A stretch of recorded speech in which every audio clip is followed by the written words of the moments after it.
Ask and I shall deliver. Here it is, the ultimate PvP guide by yours truly, Long Tour. From space, I just need from space. Space, I just need from space.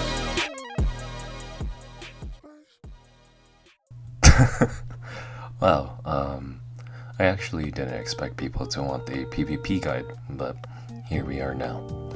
So, before I start off the actual video, I just wanted to say thank you for all the support that I got in my videos. I never expected my terribly made guide to blow up like this and people liking it, so yeah. This will also be probably my biggest guide that I'll ever make, since I am dumping all my experience throughout the years of playing KFM in arenas and just PvP in general. So please like and subscribe for more horrible guide videos. It does keep me motivated. My dream is to at least reach 100 subscribers, indicating I'm very cool. So yeah, subscribe! Anyways, let's get moving. This is the overview for the content of this video. Firstly, I'll be talking about the current state of PvP in KFM, my thoughts, opinions, and what direction it's going. Then move on to combos, how to execute and optimize them, following up with skillbook necessities, recommendations, and alternatives. I will also be talking about gear, mostly on what stats you should get and what I recommend personally. And lastly, the most important part of this guide, the actual PvP guide, how to fight, techs, and other stuff.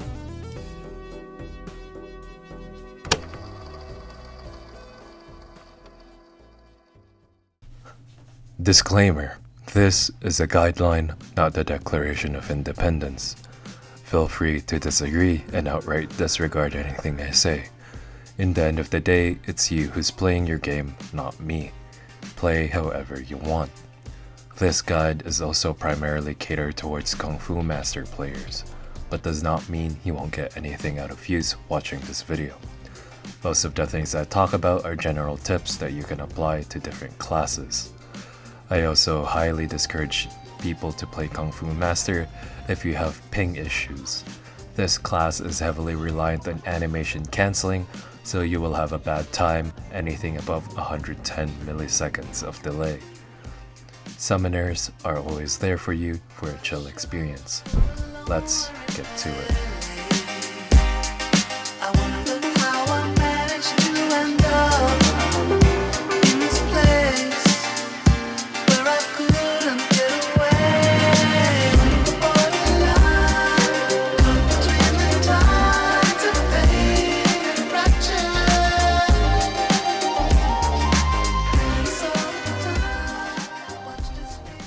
Here are my thoughts on PvP. It's dead. No other way of saying it. It's 6 feet underground, buried, never to see the light of day again. I have played Blade and Soul since near the end of patch 45 of Live, and left just before Dual Blades came out, with breaks in between of course. So yeah, I'd say I've played Blade and Soul for a while now, which makes me concerned about the direction Neo is currently heading towards. They have implemented such weird mechanics in the game that doesn't even feel like a PC game anymore, and resembles more of a mobile game. First is the skillbook system change. This is what came to me as a shock. A perfectly well implemented system that was clearly working just fine, gone and executed like a dog. Not a semblance of trace to be seen, replaced needlessly by grindy skillbooks and locked behind by the bars of RNG garbage. Oh my gosh! Dude, I need a... Dude!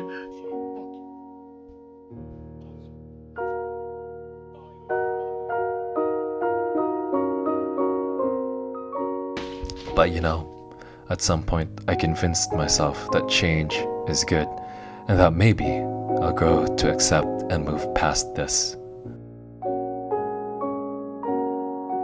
Then I heard through the grapevine, 1v1 equalized arena will never be added because Korea doesn't have it.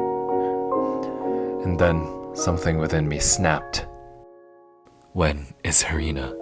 It's going to be added, right? Begging to the people to calm my anger. Unlikely, said by one. Ha ha ha, funny joke, I replied. Then another person responding back saying, not anytime soon. China hasn't gotten it yet, as far as I know. Then another response, no, it will never be. No way to balance it with current skillbook system. In a fit of rage, shouting to the masses, pleading that there's some way, some fix, somehow they are going to make it work. Right? It's over.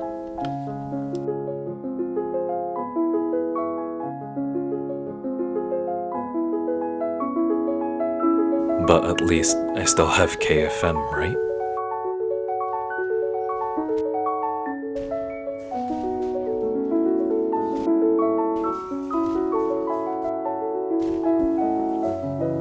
I guess I've got to accept my new reality now.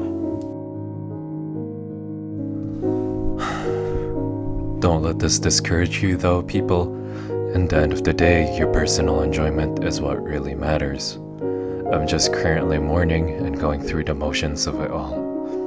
Don't let some random internet stranger tell you what to do, because usually they are selling something.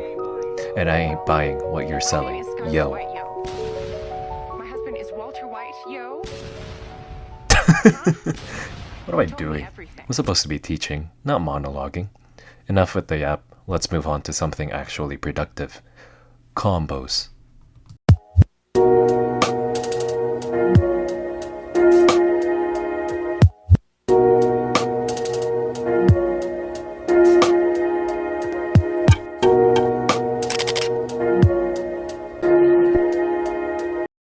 So, combos.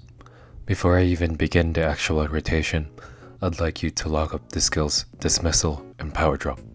In my opinion, it's more likely to mess you up rather than help. You guys also need to understand what your short and long CC is. To put it simply, your short CC is an ailment that lasts for 2 seconds. Take example Rising Dragon Kick, a 2-second CC stun that pulls your enemies to you within 8 meters, while your long CC lasts 3 seconds, like Tremor with a 3-second stun. This matters a lot, so pay attention. Because for each second of CC that your opponent is in, you can get a rotation off, and that rotation being Shin Kick, Straight Jab, Cyclone Kick. Again, Shin Kick, Straight Jab, Cyclone Kick. This is your bread and butter within PvP, as it's usually not worth it using Swift Strike in PvP since it drains your focus really fast and you don't want that. So here are some examples. I got these footage from Jedi's YouTube channel. Go to EU KFM Player, one of the best in my opinion, along with Zapfish. So, Astraxia caught in combo now. Don't think his tab escape is up, might just be up now. So here, Jedi's popped Smashing Palm, a 2-second stun, then does Shin Kick, Straight Jab, Cyclone Kick, Shin Kick into launch. Although it wasn't an optimal combo, he was missing a Straight Jab and a Cyclone Kick in between the second rotation. What matters the most is that he got a launch off it.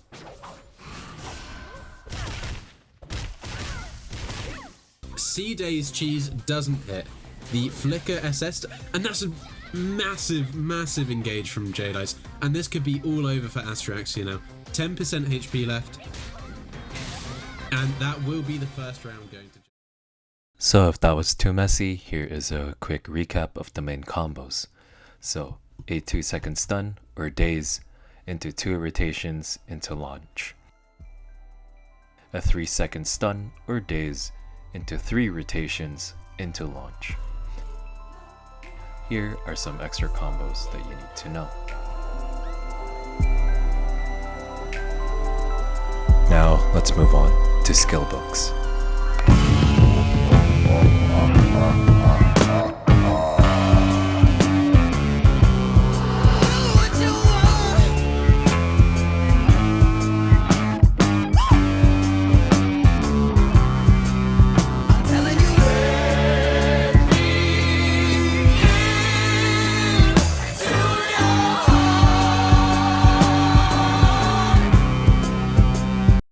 So, skill books. Skill books are fairly straightforward as you are very limited with your options. First, I will address what I consider as vital skill books for you to play optimally. Then, necessary skill books that I think are also important but can do without. Then, I will talk about quality of life skill books. These things are nice to have, but isn't super important. Now, to your most vital skill books. Dash Right, Blue Book. Shadow Dance, Blue Book. Backstep, Blue Book. Counter, Blue Book. Cyclone Kick, Damage Increase, Green. Straight Jab, Focus Recovery, Green. As you can see, 4 of them are blue books, which makes it practically impossible to get currently unless you love gambling or have tons of money. Let me explain why. Dash Right and Shadow Dance within its current state is horrendous. You can only dodge during its active frames, which is around 0.2 seconds, or a little bit more, but that's not a lot. Comparatively to its blue book counterpart, where it dodges during its active frames, 0.2 seconds, then an additional 1 second after its active frames. There's also this side effect called stimulant, I think it used to be called agility, and it looked like this. But basically, after dodging 3 attacks, if I read this right, it gives you 100% evasion for 6 whole seconds. This also applies to the skill Backstep and extends its actual range from 5 meters to 8 meters. So now you can actually do Backstep into Flying Slam. And for the skill Counter, you'd preferably want blue or purple. Green works, but it's very restricting. Its green counterpart only lets you dodge 1 attack after counter within 1 second, 3 attacks in 1 second with blue books, and purple makes you dodge any amount within 1 second. I hate this skill book system. Let's move on to your important skill books. Rising Dragon. Green book works, preferably blue for the 8 meter pull. Smashing Palm, green. Comet Strike, Daze, green. Tremor, green. It turns it from 2 seconds to a 3-second stun. Iron Shoulder, Daze, green. Same as Tremor, from 2-second daze to 3-second daze.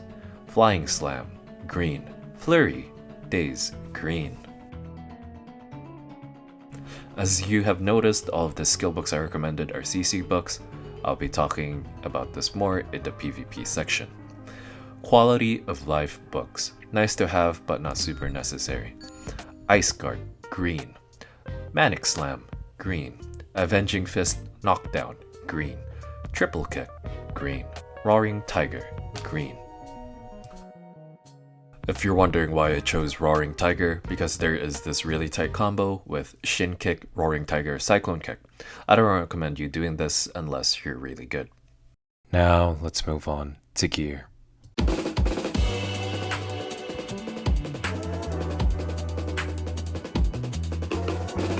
I kinda lied to you guys. I won't be really saying anything specific about gear, but more so on stats that you want on your gear.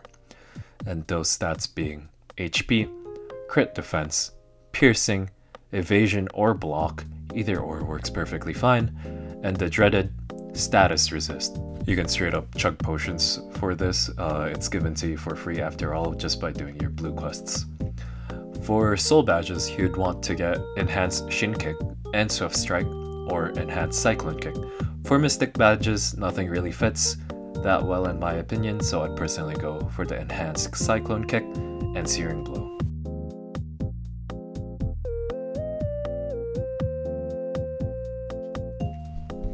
Now, to the most awaited part, the actual PvP guide. I'm sorry to say this guys, but my PC cannot handle rendering this all out, so I will have to make a part 2. Please subscribe. Please don't dislike this video. I'm actually gonna tweak out. I spent so much time doing this garbage.